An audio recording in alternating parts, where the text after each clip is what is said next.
Hello good evening and welcome to our channel Iqra classes. तो theorem के दुनिया का बेताज बादशाह कहे जाने वाला थेल्स थ्योरम, यह एग्जाम में जब भी आता है 5 मार्क्स देकर जाता है। और कह सकते हैं कि थेल्स थ्योरम यह एक ऐसा थ्योरम है जो फ्री का मार्क्स दे करके चला जाता है, इसीलिए आपको इससे डरने की आवश्यकता नहीं है। हम लोग इस थ्योरम को इस क्लास में सीख जाएंगे।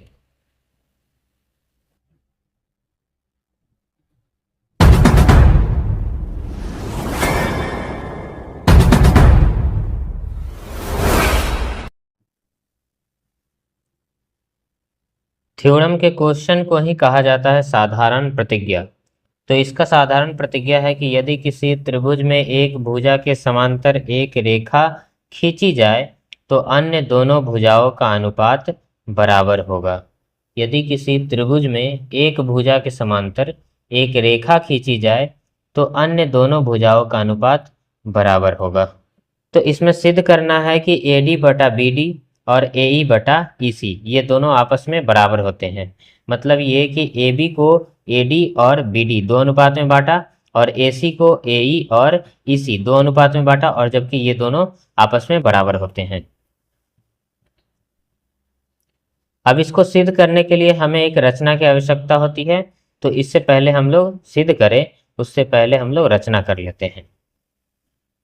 तो रचना हमने किया कि D से DM लंब AE पर डाला और E से EN लंब AD पर डाला तथा B से E को और C से D को मिलाया।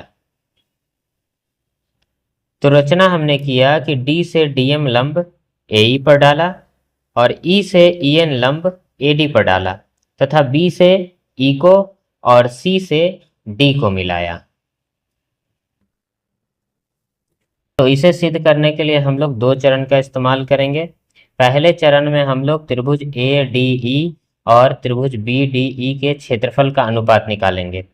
उसके बाद दूसरे चरण में त्रिभुज AED और त्रिभुज DEC के क्षेत्रफल का अनुपात निकालेंगे, और ये दोनों चारों त्रिभुजों का क्षेत्रफल बराबर हो जाएगा और उसके बाद ये क्षेत्रफल बराबर होते ही उसका अनुपात भी बराबर हो जाएगा। तो आइए सबसे पहले हम लोग निकालते हैं त्रिभुज ADE और त्रिभुज BDE का क्षेत्रफल। तो त्रिभुज ADE का क्षेत्रफल बटा त्रिभुज DBE का क्षेत्रफल बराबर 1/2 गुना आधार गुना ऊंचाई बटा, इसके लिए भी 1/2 गुना आधार गुना ऊंचाई। अब इसमें हो जाएगा कि 1/2 से कैंसिल हो जाएगा, 1/2 और 1/2 आपस में कैंसिल हो जाएगा। और इधर आधार जो हो जाएगा वो हो जाएगा AD, त्रिभुज ADE के लिए आधार AD, त्रिभुज ADE के लिए आधार AD हो जाएगा, और AD पर जो हमने लंब डाला है EN वही उस त्रिभुज का ऊंचाई हो जाएगा बटा DBE के लिए। तो DBE जो दिख रहा है उस DBE में जो आधार है उसका मतलब उस पर जो लंब गिर रहा है, जिस पर लंब गिरता है वही आधार होता है। तो आधार हो गया BD, जबकि BD पर कोई लंब गिर नहीं रहा, इसीलिए BD को थोड़ा दूर N तक बढ़ा लेते हैं। तो जब BD को N तक बढ़ाए हैं तो उसी आधार पर EN लंब गिर रहा, तो त्रिभुज BDE का जो ऊंचाई हो जाएगा वो हो जाएगा EN, और इसका आधार हो गया BD, ऊंचाई हो गया EN, इसीलिए BD गुना EN, EN से EN कैंसिल हो जाएगा और बच जाएगा AD बटा BD। तो हम लोगों को अगर देखते हैं तो ये रहा कि AD बटा BD हमें चाहिए था और AD बटा BD आ चुका है। मतलब कि हम लोगों ने सिद्ध करने वाले में बाएं तरफ का सिद्ध कर लिया है, अब दाहिने तरफ को हम लोग सिद्ध करेंगे। तो बाएं तरफ को हम लोगों ने सिद्ध किया है त्रिभुज ADE और BDE के मदद से।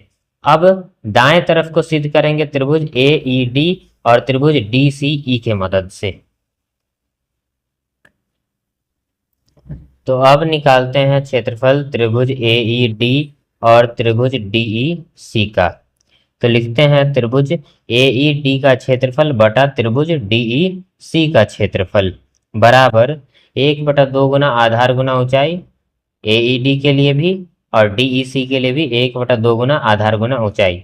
AED के लिए जो आधार हो जाएगा हमारा वो हो जाएगा AE हो जाएगा आधार, और AE पर जो लंब गया हुआ है वो है DM। तो उसके लिए 1/2 से 1/2 कैंसिल हो जाएगा, जो बचेगा वो बच जाएगा ए ई गुना डी एम।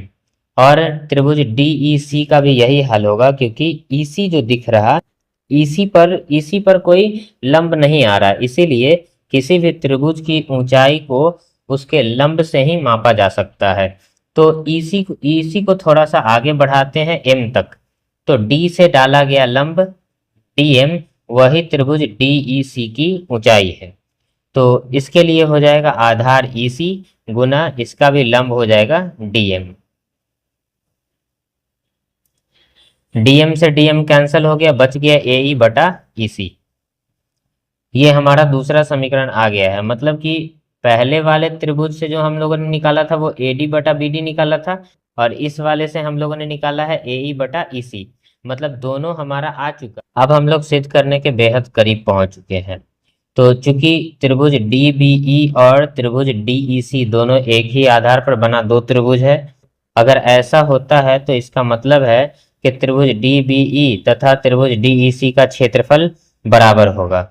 और अगर दोनों का क्षेत्रफल बराबर हो गया है तो दोनों बराबर हो जाएगा। मतलब त्रिभुज ए डी ई का क्षेत्रफल बटा त्रिभुज डी बी ई का क्षेत्रफल बराबर होगा त्रिभुज ए ई डी का क्षेत्रफल बटा त्रिभुज डी ई सी का क्षेत्रफल। और अगर ये दोनों आपस में बराबर है तो इसके प्रतिफल भी बराबर होंगे, मतलब ए डी बटा बी डी और ए ई बटा ई सी। और यही हमें चाहिए था, इसलिए यह सिद्ध हो गया। आशा करते हैं कि आप लोगों को क्लास बहुत ही अच्छा लगा होगा। अगर क्लास अच्छा लगा होगा तो क्लास को लाइक कीजिए और चैनल को सब्सक्राइब कर दीजिए। चलिए, तो इसके बाद हम लोग अगला क्लास लेकर के आएंगे जो कि थेल्स थ्योरम का विलोम होगा। तब तक के लिए धन्यवाद।